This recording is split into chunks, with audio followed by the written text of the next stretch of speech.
তো hey guys, welcome back to my channel. তোমরা কেমন আছো? আশা করছি তোমরা তোমাদের বাড়িতে সকলে ভালো আছো, আমিও ভালো আছি। আরও একটি সকালের সাথে আরও একটি নতুন ভিডিও নিয়ে হাজির হয়ে গেলাম। তো তোমাদেরকে প্রথমেই জানিয়ে দিই গুড মর্নিং। দেখো, এখানে আমি সকাল সকাল স্নান করে শাড়ি পরে রেডি হয়ে গেছি, কারণ আমি এখন তৈরি করব রিলস ভিডিও। আর যেহেতু আমার হাতের প্রবলেমটা এর আগে তোমাদের সাথে শেয়ার করেছিলাম, সেই জন্য আমি হোমিওপ্যাথি ওষুধ খাচ্ছি। তো প্রথমে ওষুধটা খেয়ে নিলাম, কারণ ওষুধটা খালি পেটে খেতে হবে জলের সাথে মিশিয়ে। তো প্রথমে ওষুধটা খেয়ে নিলাম, তারপরে এখানে চা বানিয়ে নিলাম। তো চাটা আমি খাবো না, কারণ আমি এখনই ওষুধ খেলাম। তো চাটা আমি পরে খাবো, আর যারা আছে তাদেরকে চাটা দিয়ে দেবো, তাদের জন্য চাটা বানিয়ে নিলাম। তো চাটা বানিয়ে নেওয়ার পরে আমি যে রিলস ভিডিওগুলো করব সেগুলো আগে শ্যুট করে নেওয়ার পরে তারপরে অন্যান্য কাজে চলে যাব। তো দেখো, আমাদের মেয়েদের কিন্তু আমরা যতই যা করি না কেন সব কিছু আগে আমাদেরকে সামলাতে হয়, ঘরের কাজকর্ম, তারপরে কিন্তু আমাদের বাইরের কাজগুলো করতে হয়। অনেকেই হয়তো এটা বোঝে না। তো যার যা মতামত, সবাইকে তো আর সব কিছু বলে বোঝানো যায় না। রিলস ভিডিও করব জন্য দেখো তৈরি হয়ে গেছি, তবুও আগে বাড়ির জন্য চাটা করে দিতে হলো, তারপরে আমাকে আমার কাজটা করতে হবে। তো চাটা দিয়ে তারপরে কিন্তু আমি রিলস ভিডিওগুলো শ্যুট করে নিয়েছি। তোমরা কিন্তু রিলস ভিডিওগুলো অবশ্যই গিয়ে দেখে নিও। তারপরে এখানে চলে এলাম সোজা রান্না করতে। কাপড় টাপড় ছেড়ে ফেলেছি, ফেলে রান্না করতে চলে এলাম। তো আজকে এনেছিল মাছটাকে আমি ধুয়ে পরিষ্কার করে নিয়েছি। অতগুলো ভিডিও আমি শেয়ার করতে যাইনি।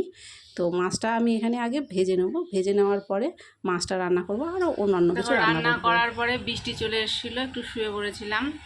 তো রান্না বান্না হয়ে গেছে, খাওয়া দাওয়া হয়ে গেছে। এই যে রান্নাঘরের অবস্থা, এখনও সব পড়ে আছে, এগুলো এখন পরিষ্কার করব।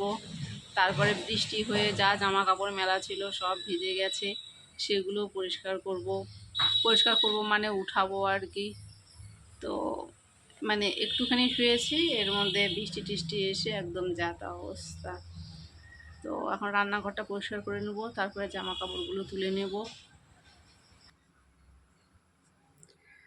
তো এখানে দেখো, আগে আমি জামা কাপড়গুলো তুলে নিতে আসলাম। ভাবলাম যে আগে রান্নাঘরটা পরিষ্কার করবো। তো চিন্তা করলাম রান্নাঘরটা পরিষ্কার করতে তো একটু সময় লেগে যাবে, তো সবার আগে আমি জামা কাপড়গুলোই তুলে নিই। সেই জন্য আগে ভিজে জামা কাপড়গুলো তুলে মেলে দিলাম, দিয়ে তারপরে রান্নাঘরটাকে পরিষ্কার করে নেব। তো দেখো, রান্নাঘরটা এখানে পরিষ্কার করে ফেলেছি। তো রান্নাঘরটা পরিষ্কার করে ফেলেছি, আর এখন আমি বানাবো পেয়ারা মাখা। তো পেয়ারা মাখা তোমরা কে কে খেতে ভালোবাসো আর কীভাবে মাখা করো আমাকে কমেন্টে অবশ্যই জানিও। আমি কিভাবে মাখা করি চলো তোমাদের সাথে শেয়ার করি। আর দেখো, সারা বছরের থেকে কিন্তু ঠিক এই বর্ষার সময়টায় খুব ভালো ভালো পেয়ারা পাওয়া যায়। তো আমাদের কিন্তু প্রায় দুদিন একদিন পর পরই বাজার থেকে এরকম বড় বড় পেয়ারাগুলো কিনে আনে। আর এই পেয়ারাগুলোর না ভেতরে বিচিটা খুব কম থাকে, শ্বাসটা খুব ভালো থাকে। তো পেয়ারাগুলো অনেক সময় হয়তো মাখা করে খায়, অনেক সময় হয়তো এমনি শুধু লবণ দিয়ে খায়, অনেক সময় হয়তো এমনিই খেয়ে নিই, লবণ দিয়েও খায় না। তো ভাবলাম যে আজকে একটু মাখা করে খাবো আর তোমাদের সাথে শেয়ার করব। তো তোমরা কে কীভাবে পেয়ারা মাখো আমি তো জানি না, আমি যেভাবে মাখি আমি সেভাবেই তোমাদের সাথে শেয়ার করে নিচ্ছি। প্রথমেই দেখো, পেয়ারাটাকে আমি আগেই ধুয়ে নিয়েছিলাম, সেই জন্য পরে আর ধুতে যাইনি। তো পেয়ারাটাকে আগে এখানে ছোট ছোট টুকরো করে কেটে নিতে হবে। আর দোকানে কিন্তু এইভাবেই পেয়ারা মাখা আমরা খাই, মানে দোকানে এইভাবেই বিক্রি করে। তো যাই হোক, দোকানের মতো এখন স্বাদ কতটা হবে জানি না, তবে যতটুকু পারছি করে নেব। তো পেয়ারাটা কেটে নেওয়ার পরে এখানে প্রথমে আমি চিনি রেখেছিলাম, চিনিটা দিয়ে দিলাম। তারপরে এখানে দিয়ে দেবো লবণ। আর চিনিটা তোমরা তোমাদের স্বাদ অনুযায়ী দেবে, কেউ হয়তো মিষ্টিটা একটু খেতে কম ভালোবাসে, সেই জন্য একটু কম দেবে। তারপরে দেখো, লবণ দেওয়ার পরে এখানে দিয়ে দিলাম লঙ্কার গুঁড়ো। লঙ্কার গুঁড়োটাও তোমরা তোমাদের স্বাদ অনুযায়ী দেবে, কারণ সবাই তো আর ঝালটা খেতে পছন্দ করে না। আর এখানে পেয়ারা মাখা, কাঁচা আম মাখা খাওয়ার জন্য আমি 1 বোতল কাসুন্দি কিনে রেখেছিলাম। তো কাঁচা আমের সময় যখন ছিল তখন এই কাসুন্দি দিয়ে মাখা করে কাঁচা আম খেতাম। এখন পেয়ারার সময় তো দেখো এখন পেয়ারা দিয়ে মেখে খাচ্ছি। কাসুন্দি দেওয়ার হয়ে যাওয়ার পরে কিন্তু টিফিন বাটির মুখটা দিয়ে এইভাবে খুব ভালো করে ঝাঁকিয়ে নিতে হবে। ঝাঁকিয়ে নেওয়ার ফলে দেখবে সবগুলো কিন্তু খুব ভালো করে কাসুন্দি, মানে যা যা উপকরণ আর কি দিলাম, পেয়ারার গায়ে খুব ভালো করে এটা লেগে যাবে আর বাইরে ছিটে পড়বে না। তো সেই জন্যই এখানে টিফিন বাটিটা আর কি আমি ব্যবহার করেছি।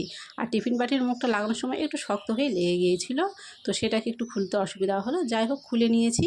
তো এখানে পেয়ারা মাখা নিয়ে বসে পড়েছি। তো আগে প্রথমে খেয়ে দেখি যে কেমন স্বাদ হয়েছে। আমি এটা একা কিন্তু খাবো না, দেখাচ্ছি একা, কিন্তু একা কিন্তু খাবো না। তো যাই হোক, পেয়ারা মাখাটা খেতে কিন্তু ভালো হয়েছিল। তো ছোটো করে ভিডিওটা তোমাদের সাথে শেয়ার করলাম। কেমন লাগলো আজকের ভিডিওটা কমেন্ট করে অবশ্যই জানিও। যদি ভালো লেগে থাকে একটা লাইক করে দিও।